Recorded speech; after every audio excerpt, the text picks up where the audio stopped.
Whew. What is up, y'all? That one dude 2020, host of the show. We do episodes really Monday through Friday at random times. However, we get more guests on the show, guys that work in the NFL and all over the place. Let's get started. This is just monsters, so calm down.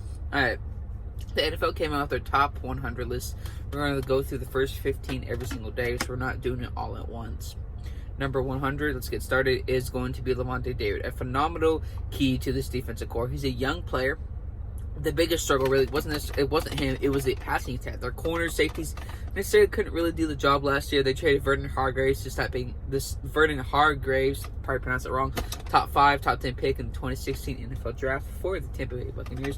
Their rushing attack defense was phenomenal. That was because of Lavonte David, Vita Vea, and all of these other defensive players. He's a key defensive player for the Tampa Bay Buccaneers, and I think that he deserved to be on the top 100 list, and especially at number 100. Number 99, Darren Waller. I think the key for him last year was his blocking and his blocking and route running. And I think that is the key for the Raiders last year and the key for the Las Vegas Raiders this year. That having that extra offensive lineman helps protect Derek Carr, and Derek Carr had a much better year because of Darren Waller's better offensive play. Number 98, of course, we're going to talk about is Brandon Brooks. This guy is a phenomenal player. And I know we talked about he's out for this whole year with the ACL tear, but talking about last year what he did in the NFL, I think that is key. Like I said, the most important position for a team, not just the offense or defense, the whole team or franchise, is the offensive line. He's been an amazing, underrated, but disciplined offensive line for Carson Wentz. If Carson Wentz can stay healthy, who knows how better the offensive line can be. Phenomenal offensive line player. Number 98, I couldn't agree more. Number 97, I think it's Budda Baker.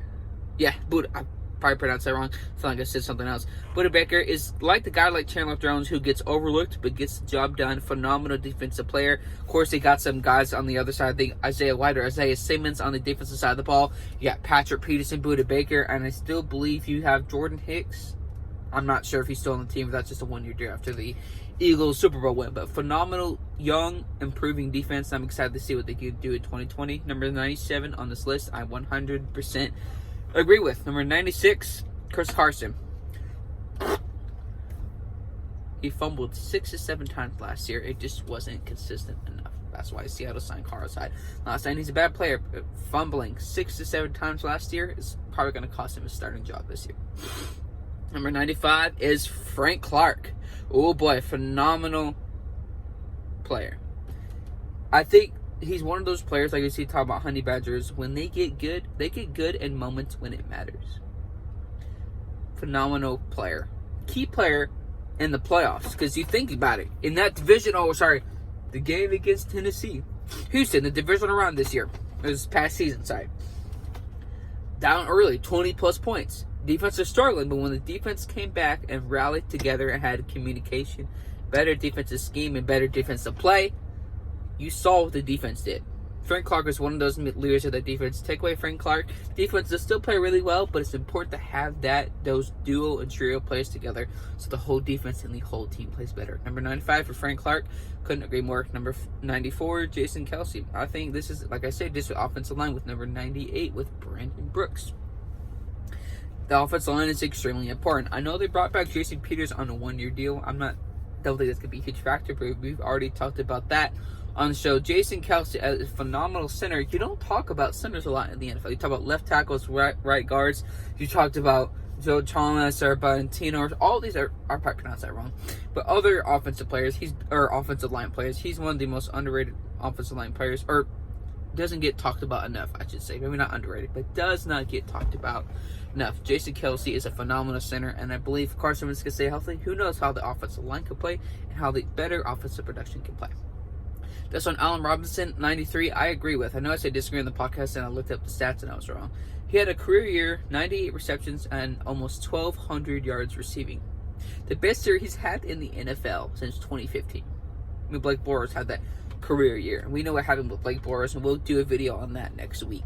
When we're talking about Allen Robinson, great receiver, but having the quarterback play of, I want to say this nicely, of a quarterback like Mitchell Trubisky, I believe has held him back. Of course, injuries is still a big part of it too. Offensive line's a question. But when you have a quarterback play like Trubisky, it's hard to really make your stats go up. But having a year that he did last year with Mitchell Trubisky, I say is a really good year.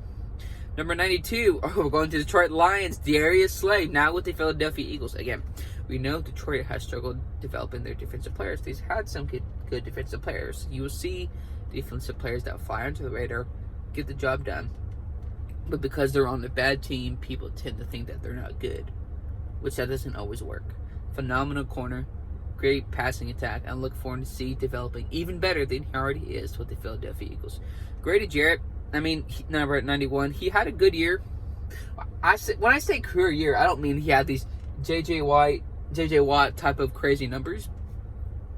He had 6.5, 7.5 sacks, 100-something combined tackles. Wasn't bad. It was a career year, but wasn't great. The Falcons defense has struggled getting to the quarterback. And the defensive tackle, which is Grady Jarrett, is that front line, that front scheme for that defense. If he can't get it done, the whole defense can't get it done. He's struggled. He hasn't necessarily got it done. His first 4 to 5 years in the league only had 21 to 25 sacks. So not really great, but not bad. Number 90, yes sir. Rookie of the year in 2019, Kyler Murray, baby. Come on. Baker Mayfield and Kyler Murray are my two favorite quarterbacks in the NFL right now. Cleveland Browns, if you ever see this, I would love to interview Baker Mayfield. You look at it, Rookie of the Year, threw for almost 4,000 yards. Just talk about the first game of the 2019 NFL season. Look what he did. Look at what Kyler Murray did in that game coming back. 20-plus TDs, 5-6 TDs on the ground, 30-plus TDs total. Rookie of the Year with that one of the worst offensive lines in the league. We see his arm improving game after game. Larry Fitzgerald did, the whole team. And they got DeAndre Hopkins for 2020 and on. Phenomenal player. And I'm excited to see what he does in 2020. I agree with the number 90. I think, maybe a little bit higher because he won Rookie of the Year. But again, potential is there. Number 89, yes sir. Cooper Kupp, a phenomenal receiver. And again, this is one of the things that struggles with the Rams. You could have so many offensive weapons. You can't evenly distribute the ball where their stats are good and they don't complain. Cooper Kupp, phenomenal. Finger is a great receiver, but now that he could be a first or second option, now that Brandon Cooks is now with the Texans, you now have him a chance to be the number 1, 2 receiving weapon and move him more in the slot. Phenomenal slot receiver. His catching ability and route running is second to none. And with moving up in the terms of offensive number 1 weapon, I think he can get even better. Number 89 for the 2020 rank, I agree with. Number 88, Jalen Smith. Now, this is not because he's a Cowboys player. I look at the stats. They're not bad, but they're not great. He's a guy that I wouldn't want on my team. He's not a guy that you're afraid to play up against. His numbers aren't bad, but maybe he's reached his ceiling already. You could have 34 sacks, play good. That's great. But he may not get any better than that. Number 88, I'm just going to have to disagree with. They continue to disrespect Chandler Jones. 16.5 sacks per year since 2015. Averaging 12.5 plus sacks per year since entering the league in 2012. The same numbers as J.J. Watt. And came in the league a year later. Continues to get the most disrespected defender in the league. Number 87 is Josh Allen. I agree. Better completion percentage, more passing yards. Look at who he had at the receiving core. John Brown and Cole Beasley. They're not terrible, but they're not necessarily a good receiving core. Look what he did with that playoff appearance and played well throughout the first couple of quarters. Number 87 rank for 2020. I agree. Marlon Humphrey. Yes, sir. Number 86. I think what the Ravens have done successfully is drafting linebackers. I know the first 2 to 3 weeks last year, the Baltimore Ravens struggled with the passing attack and the running attack. But when he plays better, the whole team plays better, and it's made evident last year. Phenomenal defensive player, number 86 ranking. I agree. Last one is number 85 with Zach Ertz. Top 3 tight end in the NFL. It's George Kittle, Travis Kelce, Zach Ertz. Carson Wentz is number 1 receiving option. I believe he doesn't necessarily get talked about enough, but his catching ability, his consistent catching ability, makes him one of the best tight ends in the NFL. These NFL top 100, we're going to go through each 15 plus per video. So today is Thursday. We're going to release 2 to 3 videos today, and we're going to work on a couple of new videos next week. This is that one, dude, 2020. Have a good one, and I'll see y'all tomorrow.